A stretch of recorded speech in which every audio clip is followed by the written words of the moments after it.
Eh bien, bonjour et bienvenue sur siphon.fr, le site high-tech et téléphone chinois, pour ce nouveau test de la semaine. Alors, cette semaine, on va tester une tablette PC.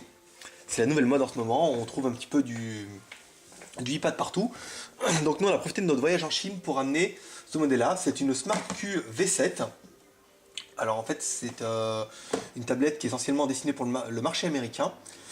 C'est le nouveau modèle, il existe déjà une SmartQ 5 et une SmartQ 7 et ce modèle V7. Alors on va faire vite fait le contenu de la boîte. En fait, il n'y a rien, pas grand chose dedans. Le chargeur qu'on a sorti, pas son besoin. Le mode d'emploi, donc en chinois, hein, normal. Obligé, je regarde si on voit bien. Voilà, c'est ça. De toute façon, vous comprendrez pas grand chose. On reprend un peu les 4 équipes de la bête. Le manuel, le CD, le chargeur, donc il est en bas. Et un câble HDMI, parce que l'appareil a une sortie HDMI. Donc bon, le contenu de la boîte est le plus simple, une fois qu'on a enlevé son chargeur. Pour en revenir hop, à l'appareil. Je vais le fermer, on va essayer de faire ça bien. Voilà, il y a beaucoup de mousse pour protéger l'appareil. Donc ça c'est sympa pour le voyage. Donc si on reprend le manuel fabricant. Voilà, la Q7. Donc ils disent bien que la résolution, donc c'est bien. Voilà. Alors on va le faire un peu ensemble. La V7, donc c'est bien du Full HD en 1080. 1920 par 1080, ça c'est plutôt pas mal. 720 par 140. Ça lit tous les formats, VI, MKV, TS, donc c'est pas les téléscreeners, hein, c'est un autre format. Le FLV, le WMV, le 3GP. Batterie 4500 mAh, donc ça c'est plutôt pas mal, ce qui fait qu'en autonomie, quand on l'a essayé, c'était plutôt sympathique. L'intérêt, alors le gros intérêt de l'appareil, c'est qu'il est, il est multi-boot, c'est-à-dire qu'en fait, au démarrage, vous pouvez choisir soit avec Android 1.6, soit avec Linux, avec la version Ubuntu, soit du Windows CE 6.0.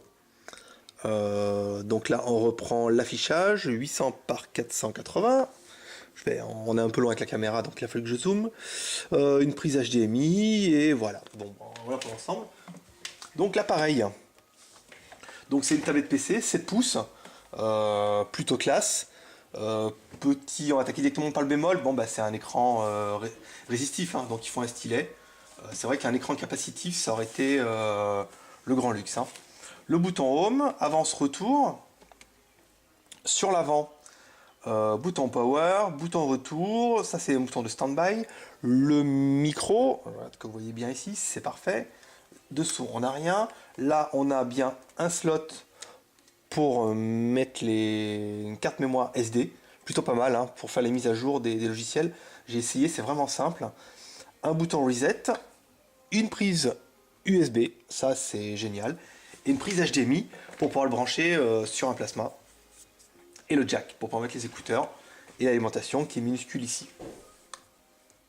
Pour rappel, les mises à jour, c'est la première chose qui m'a été intéressée parce que en fait on peut trouver une version d'Android qui est installée dessus, mais il y a un gros forum actif aux États-Unis et qu'on est en train de développer aussi sur le site de siphon.fr où vous pouvez trouver des mises à jour. Donc il y avait une version 2 d'Android, là il y a une version 3 plutôt sympa qui est plus stable pour cet appareil qu'on va certainement pouvoir prochainement passer en Android 2.1. Ça a été annoncé sur tous les forums, sur tous les sites, donc on attend simplement la mise à jour. Donc 3 minutes, on va faire la mise en route de l'appareil. Donc démarrage. Voilà, donc là on est bien... je vais dézoomer un petit peu. Voilà. Donc on a bien le choix avec... je vais m'approcher. On va le refaire. On va se mettre là maintenant qu'il n'y a que la tablette. On a une petite vue d'ensemble. Bon, ça brille un petit peu, mais peut-être qu'après avec le... Voilà. Hop. Donc là, il s'est mis en stand-by. On le remet en route. Voilà. Donc là, il démarre automatiquement sur Android, comme on a appuyé un petit peu de fois dessus. Le stylet est... je vous le refais voir. Voilà, le stylet est dessous. Petit socle.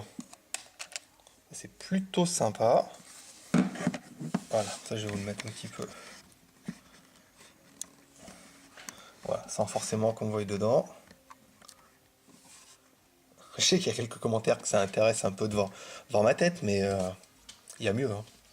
Donc l'appareil démarre, bon, Windows CE, on a essayé, attention, c'est pas du Windows mobile, comme on a pu lire beaucoup. Il faut avoir la tablette pour le savoir. C'est vraiment du Windows CE, donc c'est assez basique.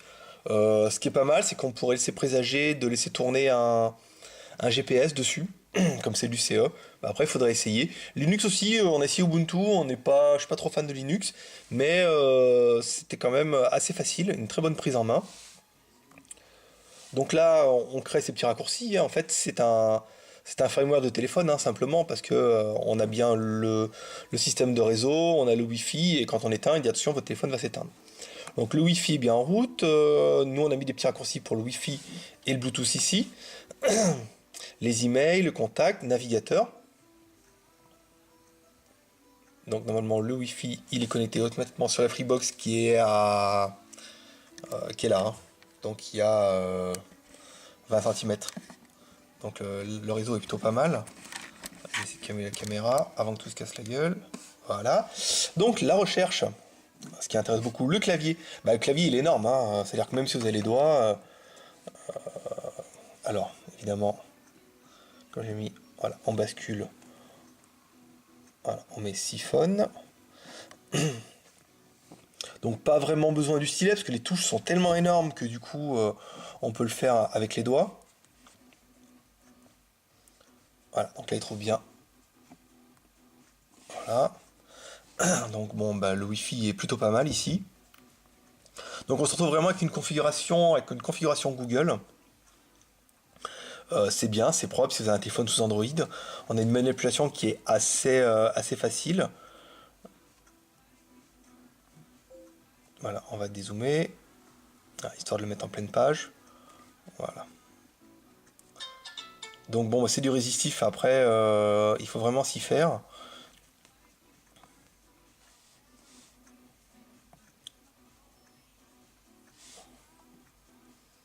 Bon, il y a un petit peu de monde sur le site, hein, c'est pas mal.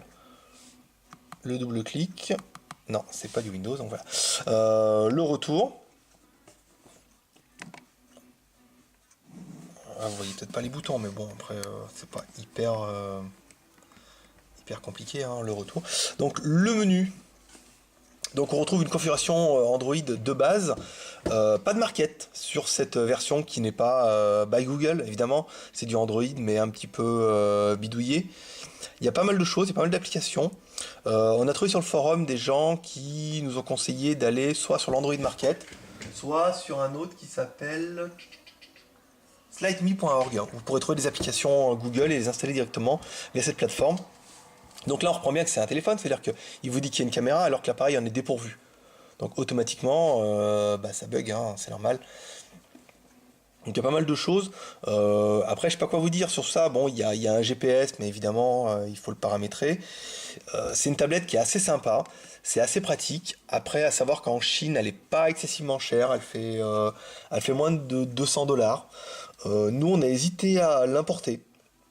Donc à savoir si des clients la veulent via la Destag boutique, avec les taxes françaises, le transport, et pour pouvoir assurer une garantie, c'est un appareil qui peut se retrouver on va dire dans les 300 €. Vraiment, c'est le maximum qu'on mettra. Donc après, on le met pas sur la boutique, on le fera peut-être sur demande et on l'ajoutera si vraiment ça intéresse. À savoir que cette tablette est à vendre, elle est quasiment neuve, elle a servi 3 jours pour le test. On l'a mis en vente sur eBay. On essaiera de mettre, de toute façon, chercher sur eBay, hein, les SmartQ V7 de France, il n'y en a pas beaucoup, je crois qu'il n'y a que la mienne. On est parti aux enchères à 1 €, donc ça fait, il y en a pour 10 jours, je pense que ça va aller assez vite, et qu'on arrivera vite, je pense, aux 100-150 €. Mais ça reste vraiment une bonne affaire pour une... excusez-moi, j'ai une petite bronchite, hein, j'ai ramené ça de Chine. Pour une tablette qui est assez sympa, pas trop compliquée et assez facile. Voilà pour ce petit test de la semaine, 9 minutes 36, on court après le chrono pour obtenir les 10 minutes sur YouTube. Et moi je vous dis à bientôt sur siphon.fr et on a plein de nouveaux produits sur la Destock Boutique et je vous conseille vraiment d'aller faire un tour, il y a des trucs vraiment sympas. Voilà, à bientôt.